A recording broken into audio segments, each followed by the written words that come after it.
Si je me tiens devant vous aujourd'hui, c'est pour rendre un énième hommage à notre regrettée collègue, amie, sœur Lotali Mollet. C'est bien vrai que le départ a été tragique, mais si telle a été la volonté de Dieu, nous ne pouvons que l'accepter. D'un point de vue académique, après l'obtention de son baccalauréat à l'âge de 16 ans, elle continua toujours à être une fille brillante, intelligente, de par ses notes et son tableau d'honneur, car celle-ci a été exonérée en 2e et 3e année au sein de cette école. C'était l'amie des professeurs, de par sa serviabilité en tant que responsable de classe, et amie des surveillants, ainsi que ces commerçants-là qui nous offraient leurs services. Marie Falsec, Fatou Bintou, Brunel Lukusa, Béni Moukpe, Esther Diata, Axel Ondoa et moi formant un groupe d'études intense lorsque la session des examens devait commencer au point de rentrer souvent aux heures tardives. Ce que je retiens d'elle, c'est son amour pour l'école, car je lui dois en partie ma réussite scolaire. Lotali, ce nom qui nous était si familier, ne sera plus jamais prononcé pour entendre comme réponse le « oui chéri »,« oui monsieur » ou simplement le « oui en salle ». Il sera plutôt prononcé dans les esprits, dans le cœur et sûrement avec un souhait de repos éternel en paix. Elle, Lotali, était une personne brillante.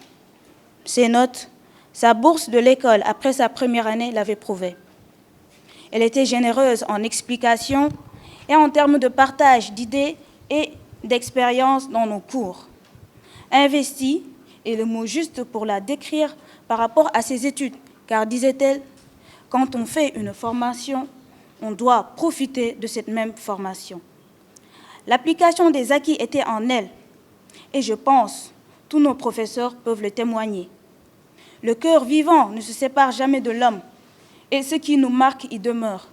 Lotali nous a marqués, et à jamais, elle reste dans nos cœurs. Loin des vanités de cette terre, se trouve un beau pays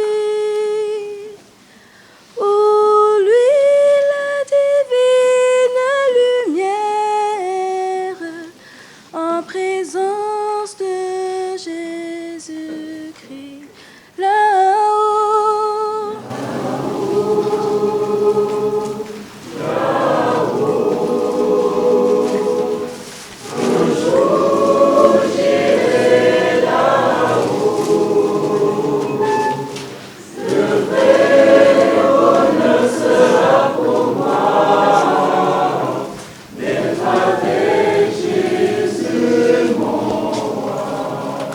Aujourd'hui, nous avons rendu un vibrant hommage à notre camarade étudiante polytechnicienne Lotali, vraiment pour ce qui s'est passé, l'acte ignoble dont elle a été victime.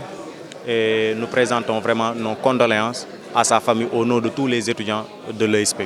Nous sommes partis faire une collecte vraiment pour soutenir la famille, pour l'assister, mais également aider sa sœur qui était ici étudiante également au département génie électrique de l'école. Donc vraiment, tous les étudiants ont participé à la bonne marche de cette cérémonie que nous organisons pour la défunte Lotali. C'est une sœur à nous, ce qui lui est arrivé aujourd'hui, ça peut arriver à toute communauté. Et si nous sommes là aujourd'hui, c'est pour rendre le dernier hommage à notre sœur. Et nous demandons peut-être à l'État sénégalais de veiller en tout cas sur la sécurité. Parce qu'on ne peut pas dire que ce ne sont pas nous les étrangers qui sont les cibles, mais c'est toute la population, non seulement les Sénégalais ainsi que les étrangers. Concernant la sécurité, nous on dénonce parce que c'est une disparition très tragique et c'est quelque chose qui peut arriver à n'importe qui. Même, vous savez, quand ces gens-là qui prennent la vie des autres et qui prennent le matériel des autres, ils ne regardent pas parce que nos noms ne sont pas écrits sur nos visages. Donc demain, après-demain, un enfant d'une de ces personnalités peut se retrouver dans la même situation et ce sera une autre famille qui sera en train de couler les larmes. Aujourd'hui, le Cameroun coule les larmes parce que nous avons perdu une étudiante. Quand on quitte nos pays, on laisse nos familles pour venir étudier ailleurs. C'est parce que nous sommes l'espoir de ces familles-là et on a l'espoir de nos propres ambitions aussi. Donc c'est vraiment désolant. Donc nous appelons vraiment l'autorité sénégalaise, nous remercions déjà ceux-là dans certaines villes, certains quartiers qui ont déjà commencé avec les descentes et les rafles. Donc on peut déjà un peu avoir une lueur d'espoir, sachant qu'il y a la sécurité, mais nous demandons un renforcement côté de la sécurité. Moi j'invite les autorités à prendre leurs responsabilités. Si les gens viennent au Sénégal, parce que les gens savent qu'ici il y a la paix, les gens peuvent se promener comme ils veulent, mais s'il y a des insécurités, soyez-en sûrs que dans les prochaines années, les gens ne viendront plus ici, ça c'est clair.